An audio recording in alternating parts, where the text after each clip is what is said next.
Rookie here. It's the Pat and JT podcast. Pat and JT podcast. Episode 344 of our Pat and JT podcast.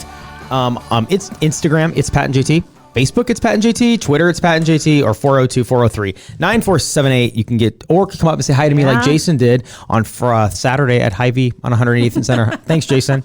Really nice to meet you. Thanks for listening to our podcast. Yeah. Or to all the people that we got a chance to meet at West Omaha Rotary on Friday. That was fun. Was a few days ago. That was awesome too. So was I not supposed to take 2 entrees?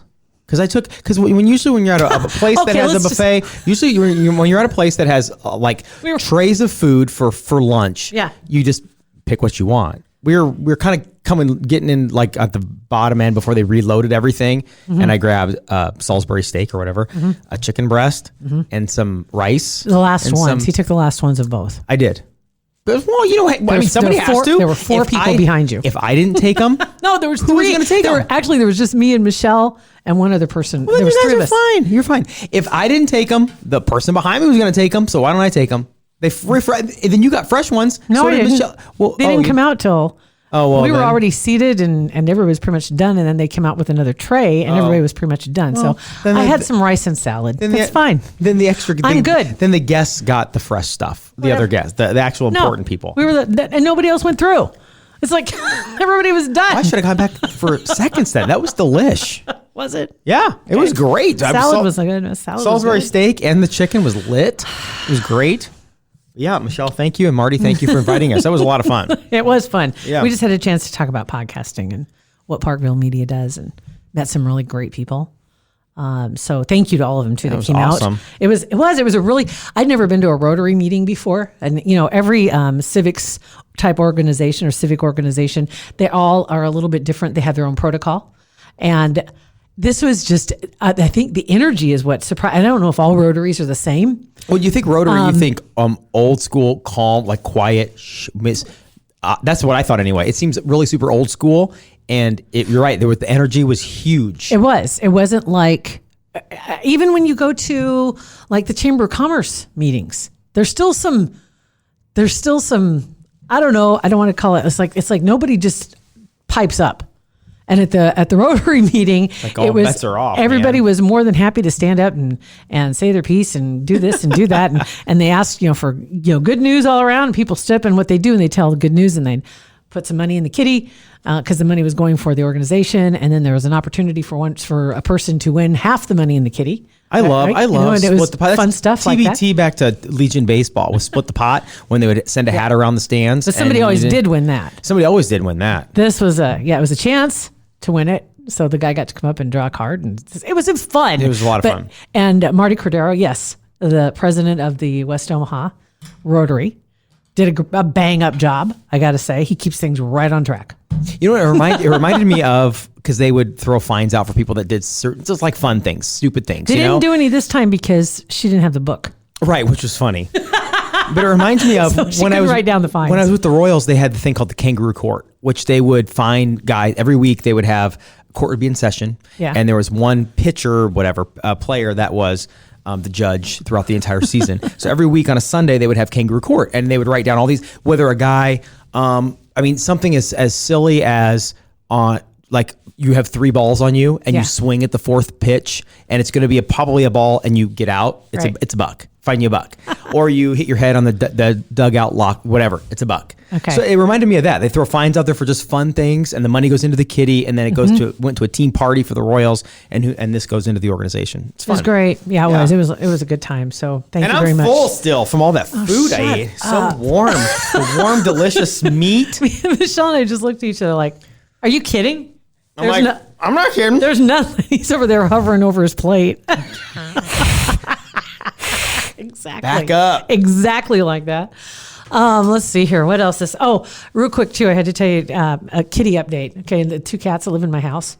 We're getting closer and closer to maybe someday almost where I can touch them where I don't have to have tuna in one hand and You're getting reach out closer together. to them considering to let you touch them at one point without a bribe. Right. Okay, fair enough. Getting closer.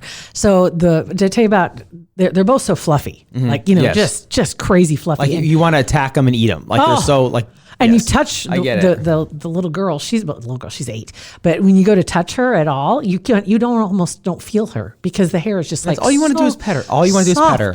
And so, but I did pet her just a little bit, and she had a little mat of hair under her chin. Was she sleeping or something? You snuck up. She was eating. So you went up and No, quick pet? I was just like scratch her chin. Yeah. Is what I was going to do. That's all I was going to do. Is just like scratch her chin because most kitties like that, right? Mm-hmm. So just a little bit, and I felt there was like a little mat. I'm like, oh crap, I can't get that out. She's really going to be pissed if I try to get that thing out. So I ended up taking her into the vet, and they had to give her just a little sedation, and then they shaved the whole undercarriage. Is what I had her do. So then she wakes up at the house and she has her entire belly shaved. She's stoned and you're the crazy lady in the corner going, I can pet you now. What do you think she thinks now? That's awful. I'm sure she thinks it's a violation somehow. But it is a violation. We shaved the undercarriage and the mud flaps because I was like, and her butt? Yes. She wakes up and she is completely violated. From the top, she looks completely So normal. her back is still normal. Yes, everything down her arms, everything. But I mean, fair enough. If she did get an impaction in her butt, you wouldn't be able to clean it. So she'd be rolling dirty for a while. Right. Yeah, and then enough. she'd be really mad because she'd have that going on. I wish you could talk to her like a human. Her. Like, listen, you let me pet you, let me cut you, trim you. You wouldn't have I'll poop take care on your of mud you. flaps. I will take care of you. Right. So anyway, got that taken care of, and she seems to have come out of it on the other side very well. Okay. And now the Dexter, he talks to me now at dinner time and breakfast. Yeah. So That's he will. good. He never used to, and he comes closer to me when he thinks it's time. He'll run over to the kitchen, then he'll run back over to his bowl. When he realizes what he did, like when he gets close to you, it's like, oh, and he runs over, like, are you coming? Okay, she's coming, and he runs back to the other. It's just like he wants to check, but don't touch me. I'm just coming over here. Okay, she's coming, and runs back over to the bowl, and she sits right next to her plate now. She used to get far away from her plate when I put food on it. And then she'd slowly walk by the up end to of it. 2020, you will have pet both of them whenever you want. At will? You think so? At will petting. Not sedation. Petting. You will not have to sedate your pets. Hashtag cats too. I know. Hashtag our lives, 9 lives too. 9 lives too. 9 lives matter. Oh my God. That just sounds awful. It does. But it is what it is. I mean, But what are you going to do? I had to do it. You have to. It only took him like an hour and a half. And then she was ready to rock. And then she slept all day. They both sleep under my bed now. See, you're getting there. They're closer. Did I tell you she purred the other day? Yeah, you did. That's Okay, pretty good. impressive. Yeah, she did. She purred. I don't know if it was a misfire or what, but she did. WTF was that? I don't want to let her know. I'm not supposed to be enjoying this stuff. Involuntary reaction. Right. Dang it, I purred. Anyway, so I just thought I'd spread that little bit. No, of that's good cheer. news. Yeah, but a couple months, you'll be petting them. I hope so. I did watch the Heartland Docs show. Oh, we Veterinarian? recorded that. It's very real. I mean, like they don't sugarcoat anything. It's good. It's really good. I was surprised at the not what they showed, but I was surprised that they realism, didn't cut anything out. You know what I mean? So it's very real. It's really good, and they seem like genuinely nice people. Cedar County is where it takes place. That's Hardington great. up that direction. I saw a lot of people talking about it this weekend online. Yeah. I haven't watched it yet, but I saw a lot of great things about it. Yep. So I think that's going to stay on my list. Definitely. Hopefully it stays on the show. I hope so too. Yeah. I do too. I hope it does. The Kobe Bryant thing on Sunday too. Yeah. I mean, I literally, we're sitting in our living room probably an hour after the accident happened, hadn't heard anything about it. Got just a random text from one of Beth's friends saying Kobe Bryant died in a helicopter accident. And it was like you got kicked in the stomach. Like, you what? Had just turned on Twitter. I just sat down, got done with all my stuff, and I sat down, and that was the first thing I saw. And it was just like, it was like one of the early reports. This was one of those. Not too long after that, the ABC report came out that said he was on there with all his children. Yeah, right. And they had a guy on the phone. He was a reporter, And he said that he was shocked. His wife said that all 4 of his daughters were on there with him. And it was 5 people died in the crash. And I'm thinking all 4. His youngest one's like a baby. Yeah. I mean, was just born a year ago, not even a year ago. Yeah, 7 months old. Right? And yeah. I was just like, something doesn't sound right. But the story changed so much throughout the day. I'm so disgusted with the actual news people who kept just throwing out crap. Clickbait. Well, you would think people would learn. When I say people, I mean media organizations learn that over the last 5 years, the fact that you need to make sure you get your stuff right. You need to understand the power of what you're doing and the information you're throwing out there. If you don't know it's 100% correct, why would you ever risk throwing any information out there? Why? Ever? Yeah, it was just incredible. I don't get it. TMZ was what got it right. And some people were pissed at TMZ because they were saying, there was other news organizations. They were mad at TMZ because then they were claiming, well, they ran with the story before next of kin before everybody was notified. Well, they're still not officially notified as of Monday morning. Wait a minute. Okay, you're mad at them because they got it right and got it first. You got it wrong and worried a lot of other, like Rick Fox. He was reported to be on the helicopter and dead.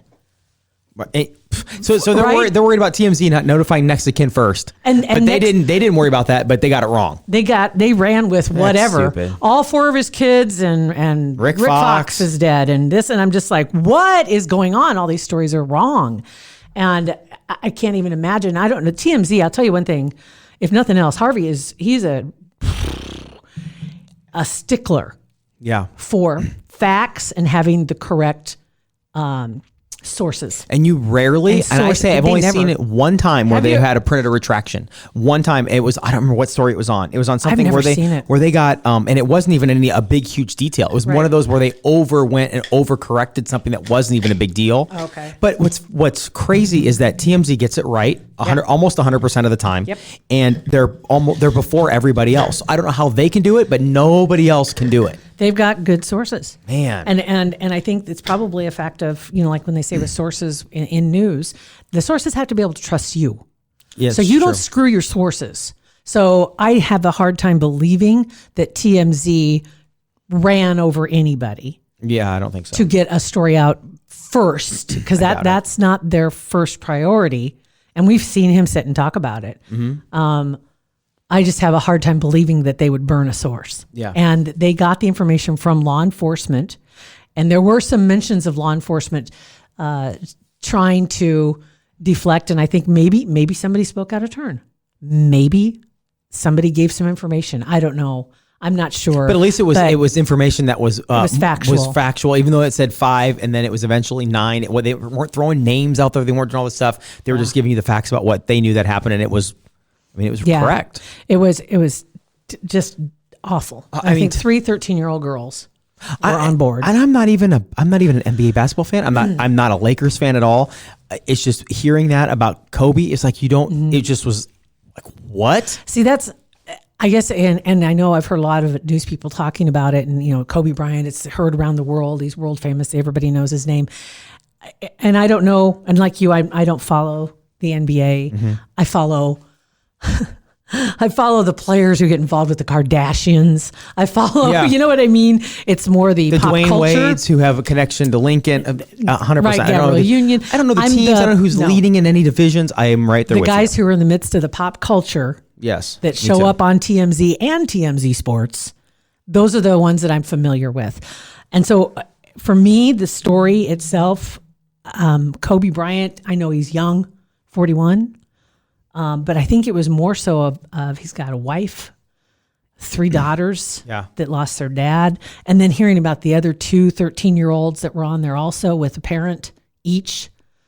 And then the assistant coach for his basketball team, I can't remember her name, Mauser, I think was her name. Her husband spoke out just not like 24 hours later.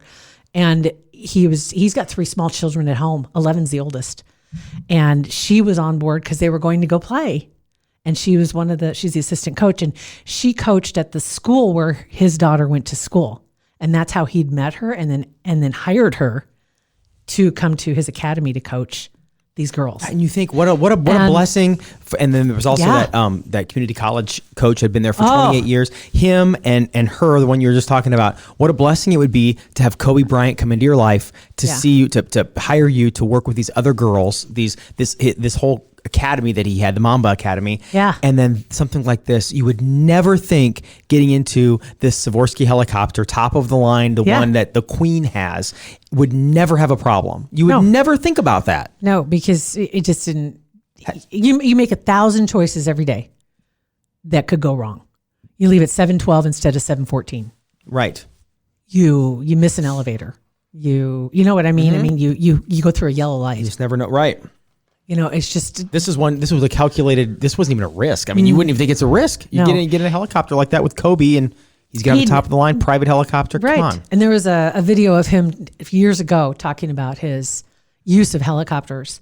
And the reason why he did was because he then could be at home. He could take his daughters to school, and then he would fly to either his workouts, whether with the Lakers, whatever it was, and then fly back in time to pick him up from school. And his wife always thought it was crazy for doing that. And he said, well, the reason why I did it was because he's gone a lot sometimes when they play. And he says, if I can get that 15, 20 minutes, even if it's in the car, with him, I'll go ahead and take it. That's awesome. And so that's why he chose, instead of driving 2 hours each way, to take the helicopter. He'd been doing it for years. So it was like, that totally makes sense. I mean, and he had the means. And so it made sense. Like, and that baseball coach, by the way, was ranked or was named the national coach of the year last year in 2019. Yeah.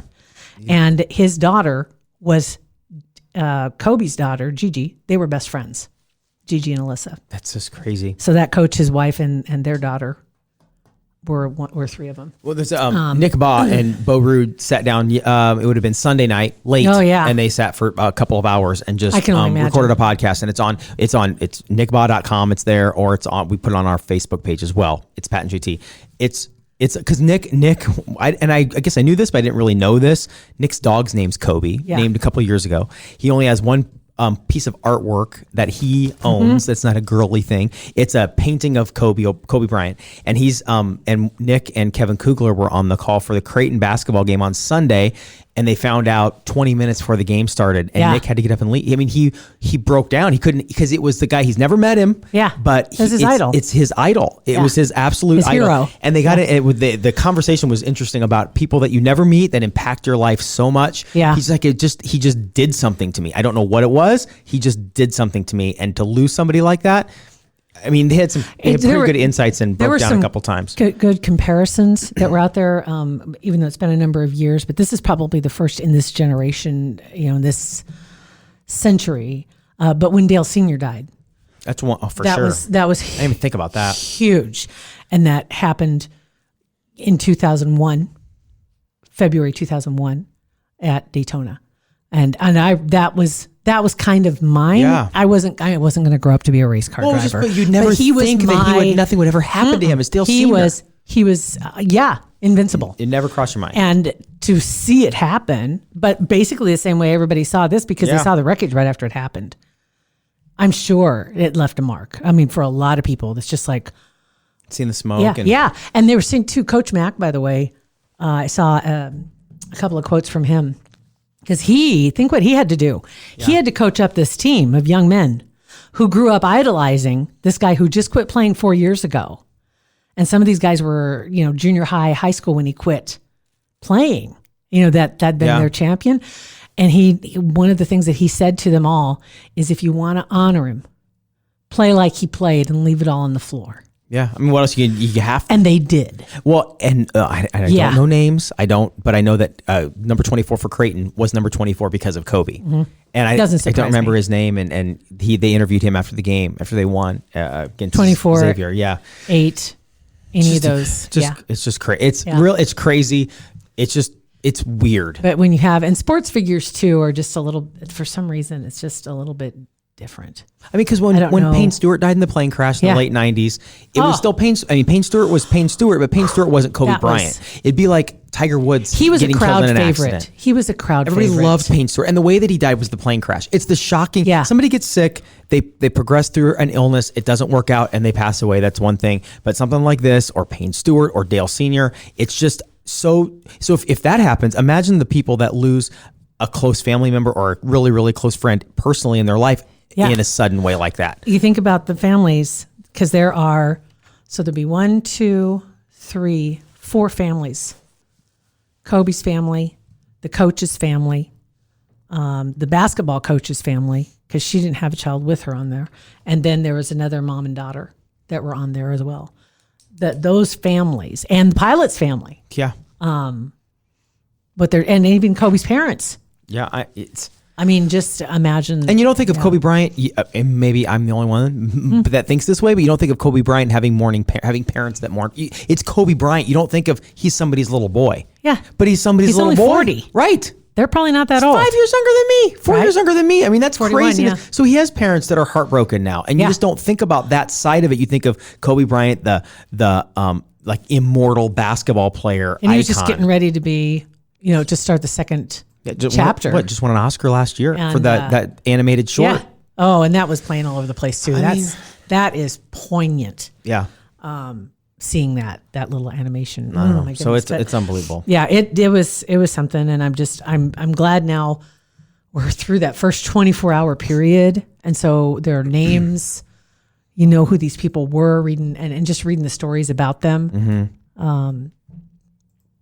and not getting all this misinformation. Yeah. Agreed. I was just so disgusted.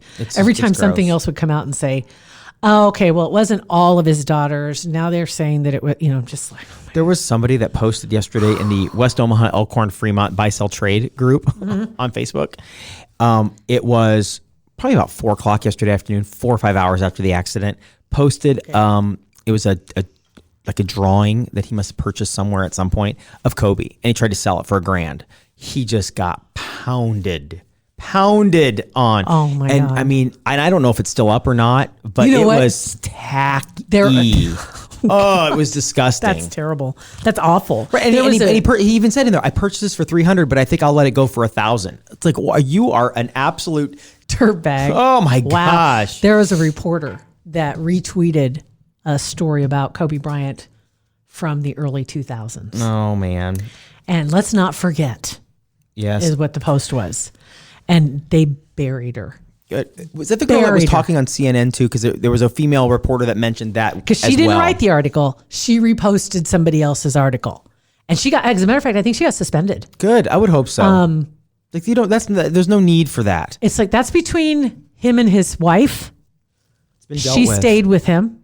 Yeah. I don't, and there were consequences. I do know there was a civil trial as well. And that was settled. And he had to buy a big ring. And we then saw there that was big, huge ring that she I remember had when that within happened. like 6 months after, and she did not there make was, it. There was no hiding of that ring. No, everybody knew exactly what that ring was for. But the girl that was assaulted, there were repercussions, and it was dealt with in the courts. Whatever you may think of that, but just the fact, it's like, just there are 8 other people that are on that. You know, can we just leave that alone for a second? Yeah. Just leave it alone. So anyway, it was, and I can't, and like I said, the people that were actually physically ill about this, I feel so sorry for you. I really do. And the people that looked up to him as a player, watching his daughter play. Oh man. Wow. She was something. She was so good. I mean, there was a, Mambacita. That's there what they call it. was, Mambacita. On ESPN's morning show, I don't remember the guy's name off the top of my head, but he was talking. They were buddies. They were really, really good friends. And he was talking about how his Kobe would always have guys and women come up to him and say, "Man, it's too bad you don't have a son to carry on your legacy." It's like, man, you don't even want to know. My daughter's going to be better than I ever was. She says, "Yo, I got that. Yeah, I got this." I got it. She was aiming for the WNBA. That just sucks, man. That's just terrible. I wanted to play for UConn. Terrible. I thought that was something else, but I know you could just keep going on and on about it, but I'm glad that we do know more about it now, and also there are a couple of tweets. I'm going to repost on Twitter a thread, and I hadn't done it yet, but in companion with this right here, so you can go back and check the link. And it's a thread of somebody who listened to the communications between the pilots and the air traffic control towers. Everything is there, and so they followed the flight, and they pretty much explain what happened. And the same way, you've got a video. Yeah, it's on. Thanks to Keith, who posted it on one of our fan pages. And it's same thing. Pilot of a Sikorsky that was talking about flying in fog and what happened. They followed the path as well. They followed the rules. They did. Yeah. But there was a bad turn made at the end that put them in a bad situation. And they said more than likely, this was the one thing that I read that sticks with me, more than likely, nobody on that helicopter probably even knew what was about to happen except for the pilot. And it probably happened so fast. Hopefully. That there was no, because I saw somebody posting, can you imagine being on that flight and you're with your daughter and you see what's happening and what's the last thing you say? What do you do to comfort them? How do you protect them? And it's like, I don't even think they had that option. For yesterday I thought that, but today I don't. After seeing everything, it's just, you're right. It was just. I think it happened so fast that they didn't even know. Yeah. And I'm praying that is the case too. Kugler Vision is a proud supporter of our podcast, and we couldn't be more proud to be associated with such a great group of people. Just put words in their mouth. Go right ahead. They are proud. Just go right ahead. Put words in their mouth. We love having them as a supporter too. And we talk about them not only when we're telling you some of the great things they can do for you, but they come up in conversation quite often just because they're good people and we trust them. When it comes to doing anything with your eyes, you want the best. You want somebody who is at the forefront of the latest technology, which they are. When it comes to any kind of procedure that they do as far as corrective procedures, there's 7 different kinds that they do. I think most people, when they say LASIK, they think it's just one thing. Right. And I get it, and whatever it is, when you go in and do your consultation, you'll find out which potential procedures are best for you or your best options. And maybe you went in and you were told 10 years ago, like, well, you're not a candidate. I was, I had astigmatism. You were told that. And I was told that. And so then I went, technology changed. And this was even before they had 7 different procedures. And I was a candidate, and it was the best decision for my vision that I've ever made. And so you need to go back in and just kind of get a reboot and see if you are a candidate. And even take our word for it. That'd be great. You can also take a look at over 600 positive patient reviews on their website at kuglervision.com. And their website is a great resource. Easy to navigate, a lot of information. You can learn a ton right there.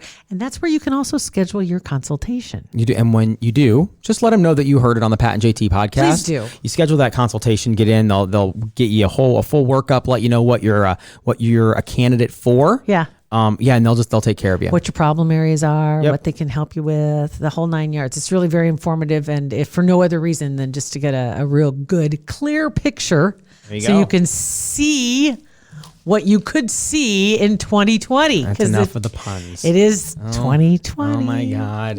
KuglerVision.com. Get that consultation. And again, let them know that you heard it on the Pat and JT podcast. Trying to bring things back around here. One thing I wanted to make mention of, I don't know if this is true. Is Fremont Fred really running for mayor? I don't think so. I hope not. I mean, I hope for the sake of Fremont, I hope not. You see his hats? I did see his hats, and I Fremont saw Fred for mayor. Hashtag GBF. Go Big Fred. Go Big Fred. I love Big Fred's pizza, but that's different. I would never eat Fred's pizza. Just saying. If he does, the chicken plant's in trouble. Right. Oh, man. I don't know what that means, but it sounds awful. Just thought I'd throw that out there just in case. All right. Because I haven't done it for a while, I forgot to check it last couple weeks, I think.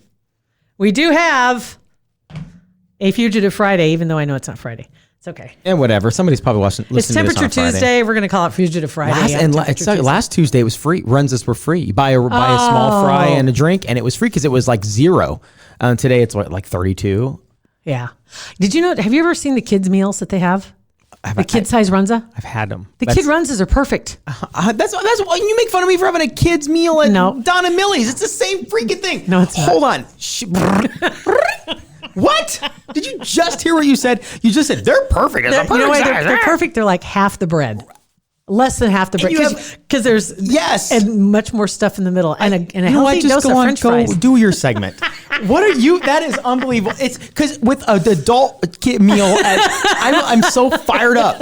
You get 4 cheese Frenchies, kids meal 2. Guess what? It's half the freaking bread. No, and yes, it is. It's half. I know it is half, but I don't mean technically half. I mean like the sandwich itself. Yes. Is practically, there's not the big doughy ends.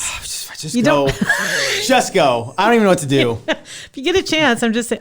This so much crap. I think my. Oh no, it's powering. Oh no, it powered down on me. Oh my gosh, hold on. So were you giving me crap because I'd get a kid's meal and a margarita? Is that why you can? Because I can understand that. I understand that, Maybe. but if you're because kids meal, I was introduced to this whole concept with Beth, and it's brilliant, and it helps you cut your. You shouldn't be eating fast food anyway, but if you do, it helps you cut your calorie intake. Significantly less calories in a kid's runza than in a regular run. It's not just half; it's like less a third. Than that. Yeah, yeah, oh yeah, and it's just enough. If you go into eating that, you got the little fries, you got whatever. It's and plenty of fries. It's perfect. Yeah. Perfect. It was a really good deal. So anyway, I'm over this. I can't believe it. I can't believe it. I can't believe that you said here's half the food. So half the food. It's so what's a brilliant idea. I have a good idea, guys. You know what? I think my idea is better because my place that I go serves alcohol. Well, where I take my sandwich does. Well, that's true. Your house. Home. Good point. I'm just saying. Good point. All right, Saunders County Sheriff's Office. This stupid thing, absolutely, it logged out right as I was just about to read it. Of course it did. It says logging out. I'm like, no, I was don't pissed do this off to at me. your kids menu comment too. No, it wasn't. It's like I'm out. It's electrical surge or something. Yeah. I don't know what it is. Electrical Okay, surge. so Saunders County Sheriff's Office, there it is. There we go. And they go there. Okay, and get their posts. I got it. Oh boy. Okay, because I just saw we have new ones for this week. Here we go. Fugitive Friday. Want to get 2 more of their active warrants off their list. So, number 1 is Kenneth Spostad. Kenneth. Okay, what'd Kenneth do? Failure to appear on a false reporting charge. So he made a false report, and then he got false report. He was required to appear in court, and he didn't show up. I'm deuced out. So he's either Omaha or Gretna. Okay. And it appears that he may have a couple of active Sarpy County warrants as well. Having Sarpy and Saunders both on your tail, dude. Yeah. Neither one of them play. And I'm not saying that Omaha does. Well, Douglas extradites. So if you think you get arrested in Douglas, you're still screwed, Kenneth. They'll toss you right across the river. They don't care. Don't care. Next one is Aaron Williams. Failure to appear on a driving during suspension charge. For Pete's sake, you just keep piling them on. Quit digging. Right. My goodness. Last known address for him is Omaha. So trying to help you. Trying to help them help themselves. So the Saunders County Sheriff's Office, message in your tips. Possible reward. All tips are confidential. Just trying to help out our folks at Saunders County. Watch out, Kenneth. Back up, dude.